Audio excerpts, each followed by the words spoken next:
BSF CRPF वाले, कई बार मैं उनसे मिलता हूं और मुझसे कहते हैं धीरे से हाथ पकड़ के आप हमारे लिए भी आवाज उठाइए ना, हमारा फ्यूचर सिक्योर नहीं है।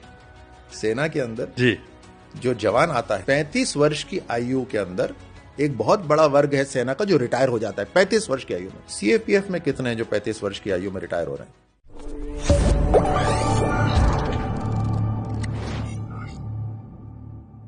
अर्धसैनिक बल है बीएसएफ सीआरपीएफ वाले, कई बार मैं उनसे मिलता हूं और मुझसे कहते हैं धीरे से हाथ पकड़ के आप हमारे लिए भी आवाज उठाइए ना, हमको भी पेंशन मिलनी चाहिए, हम भी कठिन परिस्थितियों में काम करते हैं, हमारा फ्यूचर सिक्योर नहीं है।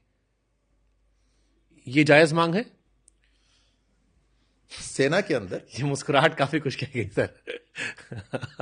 सेना के अंदर जी, सेना के अंदर जी, जो जवान आता है वो सबसे पहले जो रिटायरमेंट एज आती है वो 15 साल के अंदर आ जाती है।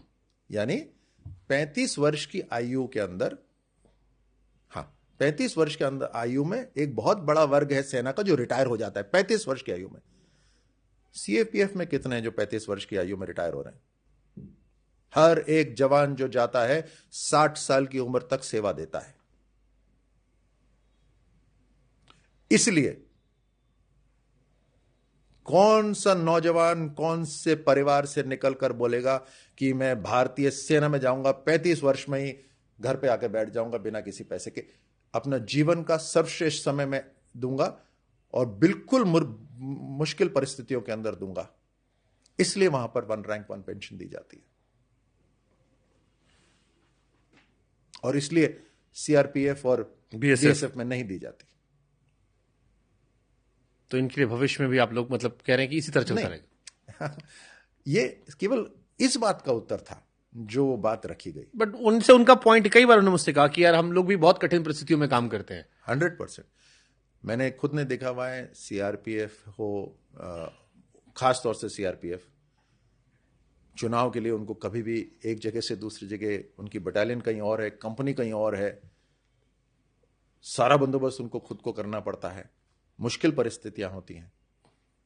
बीएसएफ खुद बिल्कुल सरहद पे रहती है पूरे समय, मुश्किल परिस्थितियां रहती हैं, चाहे पुलिस हो, चाहे सीआरपीएफ हो, बीएसएफ हो, चाहे एसएसबी हो, चाहे आईटीबीपी हो, चाहे सीआईएसएफ हो, चाहे भारतीय सेना हो। वर्दी में जब आप आते हैं तो आपको हर वो मुश्किल काम करने के लिए तैयार रहना पड़ता है। तो फिर नेताजी की पेंशन, इनकी पेंशन क्यों नहीं? अब तो आप नेताजी हैं ना, अब तो आपसे दोनों तरह के सवाल हो सकते हैं। नहीं, क्योंकि ये कई बार ऐसा हुआ है रिपोर्टिंग करने के दौरान भी और नॉन रिपोर्टिंग में भी, जब कई सारे सीआईएसएफ के लोगों ने हाथ पकड़ के और बड़े प्यार से कहा कि आप लोग को ये मुद्दा उठाना चाहिए। एक मिनट, ये किसने कहा कि इनकी पेंशन नहीं है? इनकी पेंशन है, इनकी कॉन्ट्रीब्यूटरी पेंशन है। ये जितना कंट्रीब्यूट करते हैं भारत की सरकार उतना ही कंट्रीब्यूट करती है, इस तरह से इनकी पेंशन बनती है। वो तो जैसे अब आप लोगों ने सारे सरकारी अधिकारियों को गायब कर दिया है, 2003 के वजह से गायब हुआ है कि कंट्रीब्यूट कीजिए। कोई नया, एक मिनट, ये कोई नया सिस्टम नहीं शुरू हुआ। ये सिस्टम जैसे पहले चल रहा था वही सिस्टम चल रहा है। अब ये आवाज क्यों उठी? ये आवाज इसलिए उठी क्योंकि 1 रैंक 1 पेंशन दे दिया गया। और 1 रैंक 1 पेंशन देने का कारण मैंने आपको स्पष्ट करा कि किस लिए 1 रैंक 1 पेंशन दिया गया है। तो ये कोई किसी से, सीएपीएफ से कुछ लिया नहीं गया है। और बदलाव और मॉडर्नाइजेशन ये तो चलता रहता है।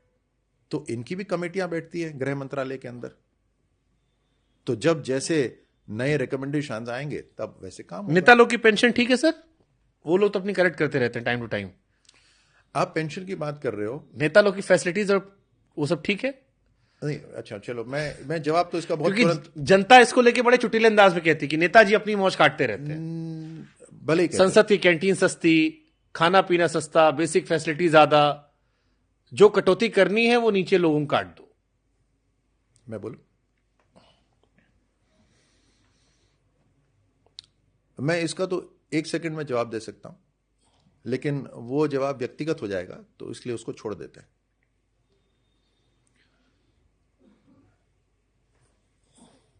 नेताओं को आप देखेंगे कि उनकी जिम्मेदारी, अब मैं एक सांसद की बात करता हूं, एक सांसद के रूप में 19 लाख वोटर एक सांसद के पास होते हैं। 19 लाख जितने लोग एक कलेक्टर के पास भी होते हैं।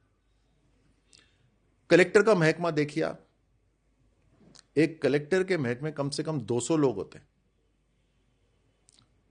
एक सांसद का देखिए, सांसद को 40 या 60 हजार रुपए मिलते हैं एक पीए रखने के लिए, बस, और कुछ नहीं। सांसद के पास जनता कभी भी चली जाती है, दिन हो या रात, कलेक्टर के पास नहीं जा सकती। सांसद को गाली देती है, वोट दिया था हमने, अब ये काम करो, कलेक्टर को नहीं दे सकती। सांसद वो जनप्रतिनिधि है जो जनता के बिल्कुल बीच में रहता है और हर दुख दर्द पहुंचकर उसको समाधान करने की कोशिश करता है। नेता बोल लो, सांसद बोल लो, कुछ ही बोल लो, उसके पास हर रोज कम से कम 10 इनविटेशन आते हैं। मेरे शादी में आना, हमारे वो देहांत हो गया वहां बैठक में आना, उसको उन सब जगह जाना है। गाड़ियां चल रही हैं, सब चाहते हैं कि हमारे यहां सांसद आए बैठे, हमारे यहां विधायक आए बैठे, हमारे घर तक पहुंचे, हमारे शादी तक पहुंचे, ताकि एक जुड़ाव हो। कभी समस्या हो तो वहां बोले। पुलिस से परेशानी हो रही है, घर के अंदर कोई दिक्कत आ रही है, घर के अंदर वो पड़ोसी परेशान कर रहा है, तो जाते हैं कि वो हमारे यहाँ वो डेवलपमेंट अथॉरिटी वाले परेशान कर रहे हैं, हमारी सुनवाई हो। पड़ोसी ने पानी पूरा बाहर बहा दिया, पानी आगे इकट्ठा हो गया, सुनवाई करो, कुछ कराओ, नगर निगम से काम करवाओ। कलेक्टर के पास नहीं जाते, सांसद के पास जाते। गाड़ियां भाग रही हैं, सब कुछ कर रहा है, वो कहां से आएगा? जिम्मेदारी आप देखिए, इतनी जगह जाना है एक ही दिन में, और हर दिन जिम्मेदारियां देखिए, साधन देखिए। आप साधन नहीं दोगे तो वो जिम्मेदारी पूरी नहीं कर सकते। ठीक बात।